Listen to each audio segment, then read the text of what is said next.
The Ten of Swords in the systems-based schools is quite enlightening, and I really believe that can help shed the light on not the historical schools, of course, but at least where the traditional schools, integrationists, and so forth sprung from. The general thrust of it, of course, we've got the 3 Golden Dawn decks and the 2 Thoth base, and essentially what's going on here is it is Gemini, which brings, of course, fragmentation as part of its quality of soul vital forces. And some interesting definitions and bases. From Book T, the essence of the Ten of Swords, the Lord of Ruin, is that these 8 swords are split apart by these conflicting 2 here, and this is sort of a love of disruption, a love of going in and of causing disruption, breaking apart plans, driving wedges between people, and a strong emphasis also on the love and the joy in that someone or something seems to be getting a sadistic kick out of wrenching things apart.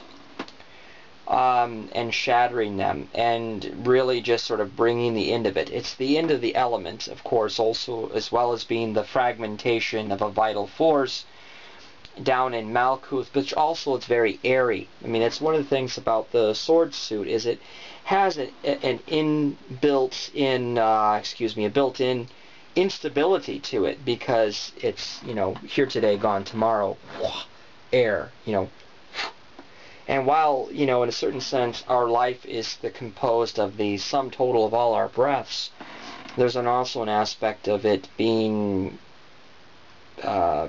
like fog, here today, gone tomorrow, as it blows away.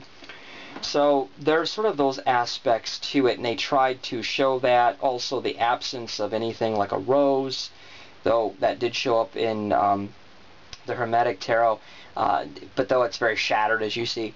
The idea that things have really gotten awful. Moving on to the Crowley decks, inspired decks, obviously you can sort of see the Tree of Life picture in here. This is, of course, the Ruin. This card, though, it's important to know its name. It's Revolution, not Ruin, or else that you might miss some of the points. While there is a scale up here at the top of the Thoth, in the Labor T, we have an actual scale in which Ma'at, the goddess of justice, is making a great injustice by tilting the scales.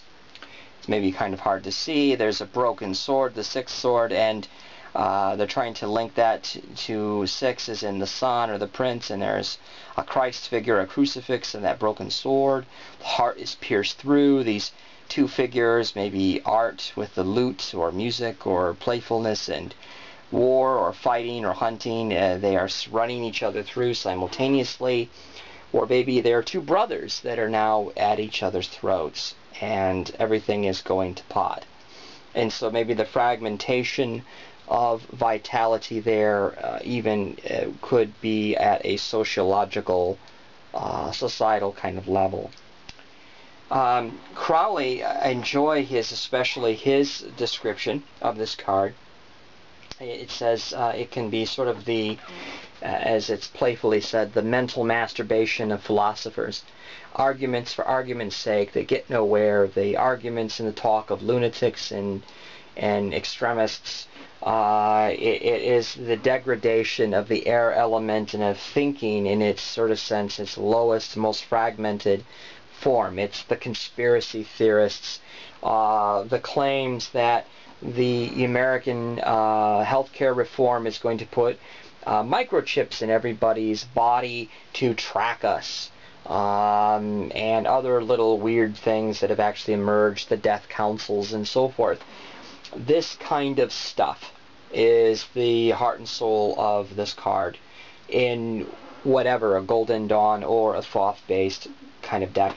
I particularly like another aspect to this card that I use in working with people, and that is putting things to death to move on. Sometimes to call something an end and say, okay, enough's enough, it's over. Because we have a hard time really putting things to death that we know need to go. And in a recent psychic fair, this card came out as a crucial piece for a querent, and they said, "Oh, ruin, this is not good for me." And I said, "No, not really. It just means we need to put something to death. You need to end something." Actually, I didn't say put to death. I said you need to end something in order to get, it was the Four of Wands, completion, and kind of a helpful card to something about maybe one of the cups in a very positive format. Oh, no, excuse me, they were all fire and air. It was all very strong, and the idea was to buy, and that why it also was not ill-dignified. The point was that by getting rid of this difficult sequence, they could move on to having a better relationship. And as soon as it was explained in that terms, general terms, they applied the specifics from their life, and we were able to talk about ways to go about resolving that in their favor. So really, these are important things. I was ending a job, and I could basically sort of call it when I needed to, and I was going to be laid off, and it was very painful. And when this card came up in a daily reading, I went, okay, it's just time to pull as many hours as I can this day, and I'm only going to have like an hour or so tomorrow, so that I can work. Maybe I'll just talk to the boss and say, can we just skip it and call it a day? And we did, because it was very emotionally wrenching, and that's often the point. It's emotionally wrenching, and so that aspect of the card is sometimes you just need to call something and end it.